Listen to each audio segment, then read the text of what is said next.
Ayan guys, luto na. Ayan, ayan, ayan. Kita nyo guys. Oy, kuha na kayo. Okay. Alis na ako. Dadaling ko ito doon sa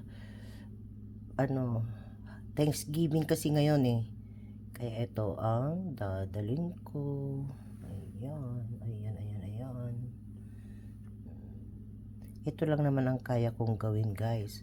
Ito ang pinractice ko paano gumawa. Ayan. Ito naman ngayon, nilagyan ko lang siya ng asin. Hindi ko siya pinakuluan.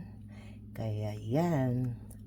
Pero nasasarapan ako pagka hindi mo pinapakuluan.